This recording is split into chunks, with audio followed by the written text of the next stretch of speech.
কানের মধ্যে হাত দিল। আল্লাহ বলে, কি কানের মধ্যে হাত দিছস কেন? কয়, আল্লাহ আমি যত কিছু ছিলাম সব সম্পর্ক শেষ করে তোর দরবারে হাজিরা দিতে আসতেছি।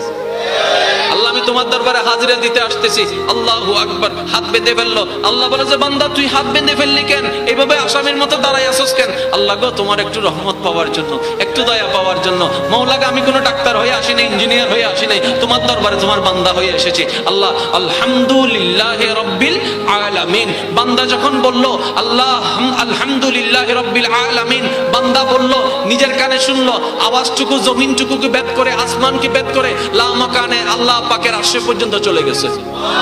আমার নবী বলে, উত্তরটুকু তোমরা শুনো না। যখন একজন বান্দা নামাজের ভিতরে আলহামদুলিল্লাহি রাব্বিল আলামিন বলে, তখন আমার আল্লাহ পাক ওই বান্দার নামাজে আলহামদুলিল্লাহ শুনে আমার আল্লাহ পাক বলে ফেরেশতাদেরকে, ও ফেরেশতারা দেখো, তোমরা তো বানাইতে নিষেধ করলা, এত মধুর করে কি তোমরা কখনো আমার ইবাদত করছো? দেখো দেখো আমার বান্দা কিভাবে আমার প্রশংসা করছে, আলহামদুলিল্লাহি রাব্বিল আলামিন বলছে। আমার আল্লাহ যখন এই কথাটা শুনে, আমার আল্লাহ বলে, হামিদানি আবদি, আমার বান্দা আমার প্রশংসা করলো। কিন্তু ওই আওয়াজটা আমরা শুনি, কারণ শোনার মতো পাওয়ারই কান আমাদের এখনো হয়নি। যাদের হয়েছে তারা শুনছে। কথা কি বুঝতে পেরেছেন?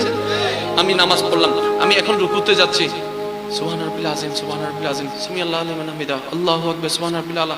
আল্লাহ বলেছে, কি করস তুই এগুলা? আল্লাহ একটু দয়া পাওয়ার জন্য বাস্তব কথাটা তুলে ধরছি। আল্লাহ একটু দয়া, আল্লাহ আমি অনেক গুনাহ করছি, আমাকে একটু মাফটা করে দেন, একটু মাফ করে দাও না মাওলা, মাফ করে দাও।